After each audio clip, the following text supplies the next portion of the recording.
worry about nothing. Assalamualaikum warahmatullahi wabarakatuh. Waalaikumsalam warahmatullahi wabarakatuh. Selamat pagi semuanya. Pagi, Ibu. Masih semangat hari ini? Masih. Perkenalkan, saya dosen baru di sini. Saya mengajar dokumentasi kebidanan. Karena pertemuan pertama, saya akan perkenalan dulu ya. Nama saya Yulanda Masti. Kalian teman-teman di sini bisa memanggil saya Ibu Ayu atau terserah kalian deh, ya kan? Karena saya belum kenal kalian, saya absen dulu ya. Ya. Sri Ayu, Hadir. Vera, Hadir. Hasanah, Hadir, Bu. Mira, Hadir. Lisa, Ada, Bu. Marida, Hadir, Bu. Artika, Hadir, Bu. Reni, Hadir, Bu. Novia, Hadir, Bu. Hani, Hadir, Bu. Inia, Hadir, Bu. Balkis, Hadir, Bu. Tias, Hadir. Dini, Ibu. Ufi, Saya, Bu. Triana. Hadir, Bu. Di sini ada yang belum di absen? Ada ya, berarti adik semua ya. Nah, di sini langsung aja ya. Karena pertemuan pertama, jadi kita kontrak program dulu. Nah, di sini saya akan mengajar tentang dokumentasi kebidanan. Saya mengajar materi yang pertama tentang konsep dokumentasi kebidanan. Di sini akan menjelaskan tentang definisi dokumentasi, tujuan dokumentasi, fungsi dokumentasi, prinsip-prinsip pendokumentasian, aspek-aspek legal sebagai sarana pertanggungjawaban bidan. Dan selanjutnya materi nanti akan diberikan oleh tim saya. Terus di sini ada RPP.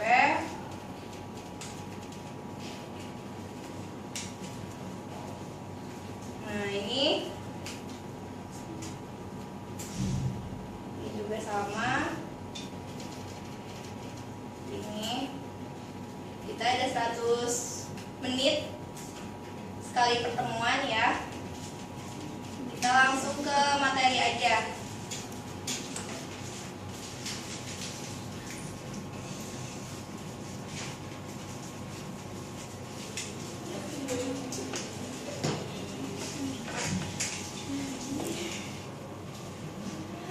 Nah, di sini konsep dokumentasi kebidanan. Sebelumnya, apa ada yang pernah belajar dokumentasi kebidanan? Belum ya. Oh ya. Apa ada yang tahu tentang pengertian dokumentasi? Kalau dokumentasi aja tahu, Bu. Itu kan bentuk pencatatan Ya. ya. Iya, pinter sekali.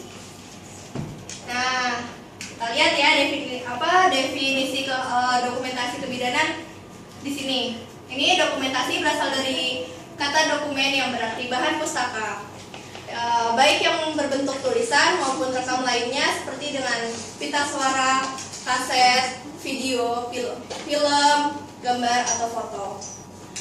Terus dokumentasi dalam asuhan kebidanan itu suatu pencatatan yang lengkap dan akurat terhadap keadaan kejadian yang dilihat dalam pelaksanaan asuhan kebidanan. Nah, seperti itu. Terus di sini ada dokumentasi mempunyai 2 sifat. Yang pertama itu tertutup dan terbuka.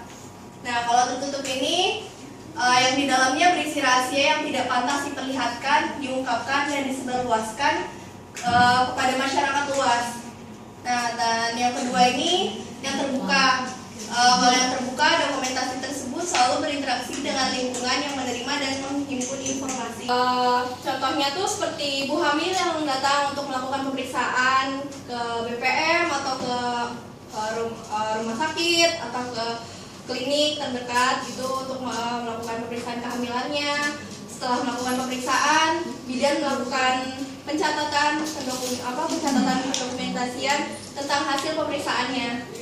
Seperti itu, seperti tekanan darahnya, BJJ-nya, terus dan lain-lainnya. Tuh. Terus ini di sini ada tujuan dokumentasi. Yang pertama sebagai sarana komunikasi terjadi dalam 3 arah. Nah, yang dimaksud di sini, yang dimaksud sebagai sarana komunikasi terjadi dalam 3 arah, yaitu yang pertama ke bawah untuk melakukan instruksi, terus ke atas untuk memberi laporan, yang ketiga ke samping atau lateral untuk memberi saran. Contohnya kepada sesama teman medis. Terus yang kedua ini sebagai tanggung jawab dan tanggung gugat. Yang ketiga sebagai informasi statistik. Nah, yang dimaksud informasi statistik ini dapat membantu merencanakan kebutuhan yang akan mendatang, seperti sarana dan prasarana baik SDM atau teknik yang akan dikembangkan nantinya, seperti itu. Terus ini ada yang keempat sebagai sarana pendidikan, yang kelima sebagai sumber data penelitian, yang keenam sebagai jaminan kualitas pelayanan kesehatan. Terus yang ketujuh, yang terakhir sebagai sumber data asuhan kebidanan berkelanjutan. Nah, sampai sini apa ada yang mau ditanyakan? Tidak, Bu. Paham ya? Paham. Lanjut ya. Nah, di sini ada fungsi dokumentasi. Yang pertama aspek administrasi, terus yang kedua aspek medis dan aspek hukum. Yang pertama ini terdapatnya dokumentasi kebidanan yang berisi tentang tindakan bidan berdasarkan wewenang dan tanggung jawab sebagai tenaga medis dan paramedis dalam mencapai tujuan pelayanan kesehatan.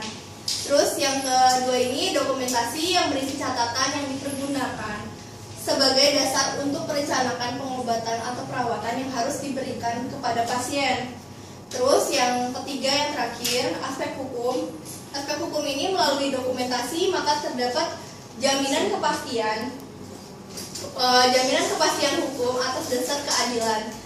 Karena semua catatan tentang pasien merupakan dokumentasi resmi dan bernilai hukum. Nah, maka dari itu kita diwajibkan, memang harus jika melakukan tindakan itu kita harus selesai melakukan tindakan kita harus melakukan pendokumentasian tuh, agar kalau misal kedepannya nanti ada masalah kita terlindung dari hukum karena kita ada buktinya gitu, bukti tindakan yang kita berikan kepada pasien seperti itu. Terus di sini ada prinsip-prinsip pendokumentasian. Yang pertama ada mempunyai nilai administratif.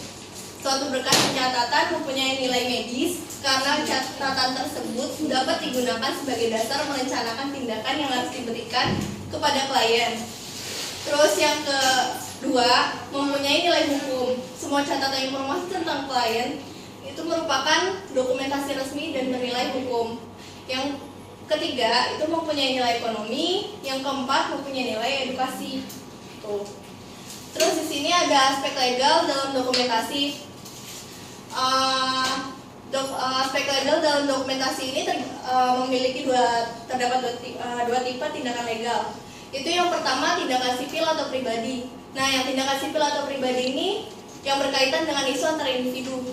Contohnya tuh ada seorang bidan yang dilaporkan oleh pasien atau seseorang yang merasa kalau dia tuh udah ditipu sama si bidan ini, udah merasa kayak dijahatin sama si bidan ini, padahal itu belum tentu gitu, jadi masih isu seperti itu. Terus ini yang kedua tindakan kriminal berkaitan dengan perselisihan antara individu dan masyarakat secara keseluruhan. Nah, kalau yang kedua ini nih, yang dimaksudkan ini, jadi contohnya tenaga medis, seorang dokter atau bidan atau apalah itu yang berprofesi sebagai tenaga medis. Tindakan kriminal ini berkaitan dengan perselisihan antara individu dan masyarakat secara keseluruhan. Contohnya ada tenaga medis yang ketahuan melakukan malpraktik. Nah, di sini ini pasti keluarga si pasien ini pasti bakal memperkarakan atau membawanya ke persidangan. Gitu, sampai masyarakat luas mengetahui ini soal ini seperti itu. Terus menurut hukum juga jika sesuatu tidak didokumentasikan, berarti pihak yang bertanggung jawab tidak melakukan apa yang seharusnya dilakukan. Jika bidan tidak melaksanakan atau menyelesaikan suatu aktivitas atau pendokumentasian secara tidak benar, dia bisa dituntut melakukan malpraktik. Dokumentasi kebidanan harus dapat dipercaya secara legal, yaitu harus memberikan laporan yang akurat mengenai perawatan yang diterima oleh klien. Itu. Nah, makanya kita sebagai bidan nih harus pintar, harus bisa, pokoknya harus jangan lupa kalau misalkan kita ngelakuin tindakan apapun itu, yang sekecil apapun itu, kita harus mendokumentasikan itu, harus mencatat gitu. Karena sewaktu-waktu takut, sekarang kan pasien udah pintar ya, kalau misalkan dia ada suntik KB, abses atau apa segala macam, mereka bisa aja nuntut kita. Nah, kita ada buktinya kalau kita tuh udah ngelakuin yang benar, prosedur yang sesuai seperti itu. Nah, dari sini apa ada yang mau ditanyakan?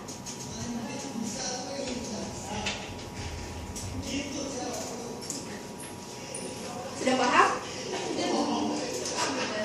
Nah, kalau sudah paham, saya mau review nih.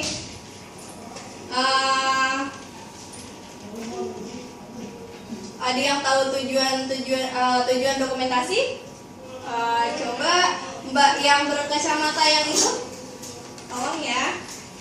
Tujuan dari pendokumentasian pertama sebagai sarana komunikasi, sebagai sarana tanggung jawab dan tugas, sebagai sarana informasi statistik, sebagai sarana pendidikan, sumber data penelitian, jaminan kualitas pelayanan kesehatan, dan sebagai sumber data perencanaan asuhan kebidanan berkelanjutan. Nah, pinter sekali. Beri tepuk tangannya dong untuk temannya. Bantu perhatikan.